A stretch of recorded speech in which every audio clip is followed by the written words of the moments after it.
नमस्कार मित्रांनो. तर आजच्या दिवसभरात आपण एकदमच मार्केटमध्ये मोठ्या प्रमाणामध्ये व्हॉलॅटिलिटी अनुभवली. आणि ही जी काही व्हॉलॅटिलिटी होती तर ती एकदम खूप मोठ्या प्रमाणामध्ये होती. आणि अर्थातच आजही आपण बघतोय का निफ्टीमध्ये आपल्याला जवळजवळ त्या ठिकाणी 74 पॉईंटचं करेक्शन बघायला भेटले. आणि त्याचबरोबर आपल्याला बँक निफ्टी जो आपला चांगला पॉझिटिव्ह मोमेंटम मध्ये आलेला होता, तो बँक निफ्टी थोडासा निगेटिव्ह मध्ये जाताना दिसतो. पण आता जर आपण हे सगळे आपल्याकडे जे काय आपल्याकडे डाटा आलेला आहे, आपला FIDI चा जो डाटा आहे, तो कालचा जर बघितला तर तुम्हाला या ठिकाणी बघायला मिळेल का काल एकदम मोठ्या प्रमाणामध्ये सेलिंग आपल्याकडे FI ने केलेली होती. सेलिंग तुम्ही बघू शकता या ठिकाणी जवळजवळ 4174 करोड रुपयाच्या आसपास, 4171 करोड रुपयाचे टोटल सगळी कॅश मध्ये त्यांची सेलिंग झाली होती. आणि 1566 करोड रुपयाची इंडेक्स मध्ये खरेदी झाली होती जरूर. आणि त्यानंतर आपल्याला 6170 करोड रुपयाची स्टॉक फ्युचर मध्ये आपल्याला खरेदी बघायला भेटली. म्हणजे कालचा जर आकडा बघितला तर हा बघा 6 आणि हे 1500 म्हणजे 7500 करोड रुपयाची खरेदी झाली.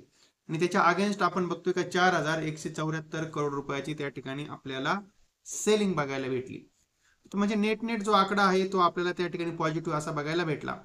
पण तरी सुद्धा आज आपल्या मार्केटमध्ये आपल्याला डीप बघायला भेटला. आणि त्याचं सगळ्यात महत्वाचं कारण आहे की आज आपल्याकडं होती मंथली एक्सपायरी. म्हणजेच आपल्या NSE ची आज होती मंथली एक्सपायरी. आणि त्या मंथली एक्सपायरीमुळे आपल्याला ह्या ठिकाणी खूप मोठ्या प्रमाणामध्ये मार्केटमध्ये आपल्याला व्हॉलॅटिलिटी बघायला भेटली. आणि निफ्टी हा 26,000च्या खाली क्लोज झाला. साधारणतः आपण बघतोय का 2 वेळेस अटेम्प्ट झाला निफ्टीचा 26,000च्या वरती टिकण्याचा, पण निफ्टी त्याच्यावरती काही टिकत नाहीये.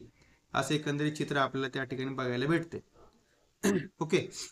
आणि तेव्हा आता बघूया आपण आता आपल्याला निफ्टीमध्ये काय करायचं आहे. आणि आजचा जो काही डाटा आलेला आहे तो डाटा आपल्याला बघायला मिळतो का तो थोडा बघूया.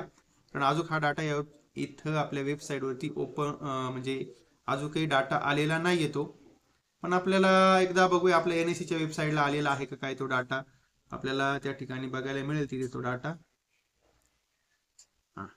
आता या ठिकाणी NSE च्या वेबसाईटला जर हा डाटा तुम्ही बघितला तर FI चा DI चा डाटा आपल्याला 25 तारखेला इथे डाटा तर पॉझिटिव्ह दिसतोय. साधारणतः DI ने 3423 करोड रुपयाची खरेदी केली आणि विदेशी गुंतवणूकदारांनी 917 करोड रुपयाची खरेदी केलेली आहे. डाटा तर इथे आपल्याला या ठिकाणी दिसताना तर पॉझिटिव्ह दिसतोय. पण आता ऍक्च्युली अजून काय आपल्याला त्या ठिकाणी परत डाटा बघायला भेटेल ते बघावं लागेल. ओके. तर मग आता या ठिकाणी तुम्ही बघू शकता का एकंदरीत आजचा जो दिवस होता मार्केटमध्ये व्हॉलॅटिलिटी होती, मंथली एक्सपायरी होती. आणि त्यामुळे आपल्याला मार्केटमध्ये खूप असं काही ज्या लोकांना बायर्स असतील त्यांना करता आलेलं नाहीये.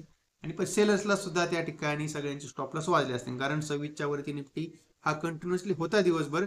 त्यानंतर परत आपल्याला साधारणतः क्लोजिंगच्या वेळेस खाली जाताना दिसला. मग आता आपल्याला निफ्टीमध्ये काय बघायचं आहे, काय करायचं निफ्टीमध्ये ते आपण एकदा या ठिकाणी जाणून घेऊ. तेव्हा हा निफ्टीचा जो चार्ट आहे तो चार्ट आपण या ठिकाणी एकदा लावूया. निफ्टी इंडेक्स हा चार्ट आपण या ठिकाणी लावला. निफ्टीवरती या ठिकाणी बघा कालही आपल्याला असं झालं, आजही असं झालं का शेवटी क्लोजिंगच्या वेळेस आपल्याला शेवटी एकदम अचानकच एकदम फॉल मार्केटमध्ये बघायला भेटला. का जसं आज दिवसभर थोडंसं कंटिन्युअसली साधारणतः 25,950च्या वरती होतं. पण त्यानंतर क्लोजिंगच्या वेळेस आपल्याला निफ्टीमध्ये फॉल बघायला भेटला. कालही तुम्ही बघितलं असेल, कालचाही आपल्याला त्या ठिकाणी असाच सगळा फॉल शेवटी क्लोजिंगच्या वेळेस आपल्याला त्या ठिकाणी बघायला मिळाला. तर मग आता इथे आपल्याला ह्या ठिकाणी जरा थोडंसं आता सपोर्ट आणि रेजिस्टंट लेवल काय आहेत निफ्टीचे ते जाणून घ्यायचे आहेत. ते आपल्याला जाणून घेण्याकरता आपण या ठिकाणी आपला फिबोनाची रिट्रेसमेंट टूल्स आहे, आपण त्याचा या ठिकाणी वापर करूया. म्हणजे आपल्याला समजेल का बाबा नेमकी काय काय सपोर्ट रेजिस्टंट लेवल होता. तर आज एकंदरीतच तुम्ही बघू शकता का हा 25,916चा हा पहिला सपोर्ट होता. आणि तो सपोर्ट निफ्टीने तोडला. त्यानंतरचा हा आपला दुसरा सपोर्ट होता 25,862चा. तोही सपोर्ट निफ्टीने तोडलेला होता इंट्राडे मध्ये. आणि फक्त क्लोजिंग होताना त्याच्यावरती आलेला आहे निफ्टी. म्हणजेच आता एकंदरीतच काही ह्या सगळ्या जर आपण वस्तुस्थिती बघितली तर जो महत्वाचा मेजरली आपला सपोर्ट आहे तो महत्वाचा सपोर्ट आता हा आपला निफ्टीने तोडलेला आहे. आता यानंतरचा जो सपोर्ट आहे तो सपोर्ट जरा थोडासा लांब आहे. तो अजून 100 पॉईंट आहे, तो आहे 25,774च्या आसपास. पण आता आपल्यासाठी 25,800 हा खूप महत्वाचा सपोर्ट आहे. हा जर तोडला तर मग बाकी मार्केटमध्ये आपल्याला त्या ठिकाणी पॅनिक सेलिंग आपल्याला बघायला भेटू शकते, मे बी, असे एकंदरीत चित्र या ठिकाणी दिसते. तेव्हा बघूया आता काय होते उद्यासाठी. पण मग आता उद्या आपल्याला काय करायचं आहे ते आपल्याला जाणून घेण्याकरता आपण जरा थोडंसं ग्लोबल मार्केटमध्ये जाऊ. आता ग्लोबल मार्केटमध्ये या ठिकाणी आपण बघतोय ग्लोबल मार्केटमध्ये कुठेही काही प्रॉब्लेम नाहीये. आपल्या मार्केटमध्ये आज जो प्रॉब्लेम होता तो प्रॉब्लेम आपला असा होता का आपल्याला त्या ठिकाणी एक तर आपला जो सामना करावा लागला, आपल्याला सामना सगळा विकली एक्सपायरीचा करावा लागला. विकली एक्सपायरीमुळे आपल्याला त्या ठिकाणी आज मार्केटमध्ये करेक्शन हे जरा थोडंसं आपल्याला जास्त प्रमाणात बघायला भेटलं. पण ग्लोबल माहोल आपण बघतोय का गेल्या 2-3 दिवसापासून डाव जोन्स त्याच रेंजमध्ये आहे. नॅसडॅकही आपल्याला जवळजवळ त्याच रेंजमध्ये साधारणतः 2 दिवसापासून काम करताना दिसतोय. आणि मग आणखी सगळ्यात महत्वाचं आहे का डॉलर इंडेक्स जो आहे तो डॉलर इंडेक्स 100च्या खाली आलेला आहे, ती एक गोष्ट पॉझिटिव्ह आहे. आणि थोडंसं बघूया आपण याच्या कम्युनिटीमध्ये जर बघितलं तर कम्युनिटीमध्ये सोन्यामध्ये आपल्याला बघा या ठिकाणी क्रूड ऑइलमध्ये करेक्शन आहे, जवळजवळ 2% आसपास करेक्शन दिसते. सोन्यामध्ये आपण या ठिकाणी बघतोय का जवळजवळ त्या ठिकाणी पॉझिटिव्ह मोमेंटम सोन्यामध्ये आहे. पण चांदीमध्ये त्या ठिकाणी पॉझिटिव्ह मोमेंट आहे, चांदी $50 वरती परत आलेली आहे. तर ह्या गोष्टी पॉझिटिव्ह आहेत. आणि जे बॉन्ड यील्ड आहेत अमेरिकेचे ते जर आपण बघितले तर बॉन्ड यील्डमध्ये त्या ठिकाणी करेक्शन आपल्याला बघायला भेटतंय. कारण असं एकंदरीत परिचित्र तयार झालेलं आहे का फेड हा व्याजदर कमी करू शकतो. आणि मग आता फेड व्याजदर जर समजा कमी केले फेडनी तर मग आपल्याला त्या ठिकाणी हे जे बॉन्ड यील्ड आहेत ते आणखीन खाली येताना दिसू शकतात. आणि तेव्हा एकंदरीत जर सगळा ग्लोबल माहोल जर बघितला तर तो सगळा ठीकठाक आहे. मग आपल्यासाठी काय महत्वाचं आहे तर आपल्यासाठी बघा या ठिकाणी जर परत उद्या आपल्याला एक असा डिप जर भेटला अराउंड 25,800च्या आसपास डिप जर भेटला तर तुम्ही त्या ठिकाणी बाय करू शकता. आपलं टार्गेट असणारे पहिलं टार्गेट 26,000 आणि त्यानंतरचं टार्गेट असणारे आपलं 26,100. तर आपली ही जी टार्गेट्स आहेत ही टार्गेट आपली साधारणतः निफ्टीमध्ये अजूनही इंटॅक्ट आहेत. आणि हा जो आपल्याला काल आणि आज जो आपल्याला मार्केटमध्ये सेटबॅक बघायला भेटला तो सेटबॅक आपल्याला एक्सपायरीमुळे बघायला भेटला. आणि त्यामुळे आपण जो म्हणजे आज आपण बघतोय का म्हणतोय का बाबा साधारणतः 26च्या खाली निफ्टी क्लोज झालाय. तर आज साधारणतः सगळ्याच गोष्टी एक्सपायरी होता त्यामुळे सेलिंग प्रेशर होता मे बी, कारण मंथली एक्सपायरी होती. आणि आता त्यानंतर आपण जरा थोडं बघूया का बँक निफ्टीमध्ये आपल्याला काय करायचं आहे. बँक निफ्टीचा चार्ट आपण या ठिकाणी जरा बघूया.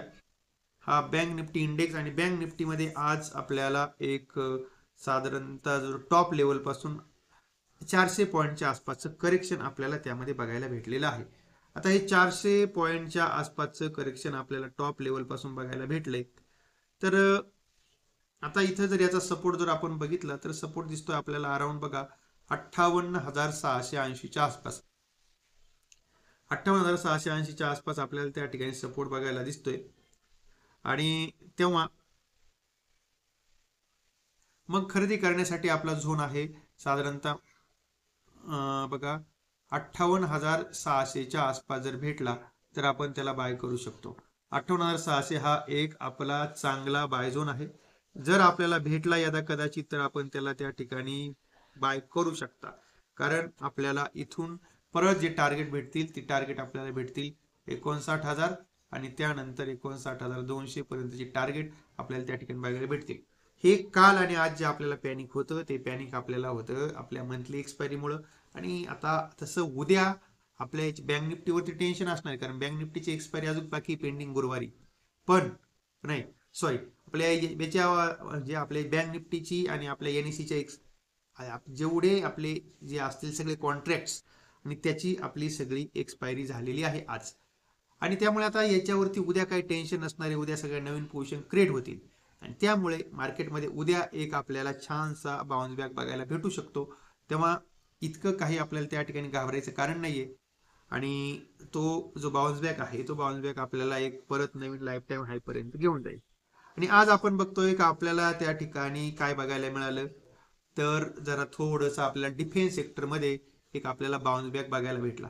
आता डिफेन्सचं काय झालं होतं तर आपल्याला जे 2 दिवसापूर्वी डिफेन्समध्ये करेक्शन 2 दिवसापासून बघायला भेटत होतं त्याचं सगळ्यात महत्त्वाचं कारण होतं जे आपलं तेजस एअरक्राफ्ट आहे. तेजस एअरक्राफ्ट जे आहे ते आपल्या दुबईच्या एरो स्पेस सॉरी आपल्या म्हणजे आपण त्या ठिकाणी म्हणतो ना का मिलिटरीच्या विमानांचे जे त्या ठिकाणी आपण कवायती वगैरे असतात आणि त्यामध्ये आपलं तेजस काय झालं होतं, आपलं तेजस त्या ठिकाणी पडलेलं होतं. म्हणजेच साधारणतः एक करामत करत असताना पडलं ते.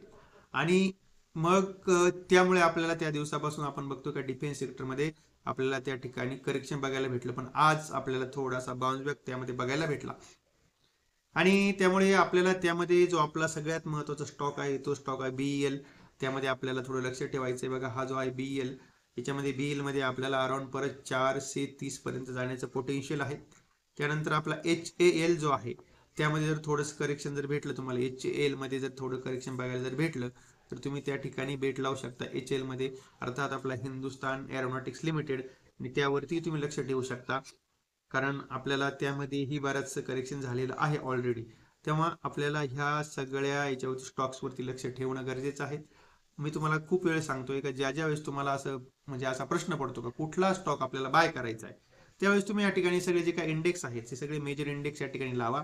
जो इंडेक्स तुम्हाला पॉझिटिव्ह दिसतोय त्या ठिकाणी तुम्ही बेट लावू शकता. बघा आज काय दिसलंय, आज निफ्टी नेक्स्ट 50 आपल्याला पॉझिटिव्ह होता, Nifty mid cap select positive होता.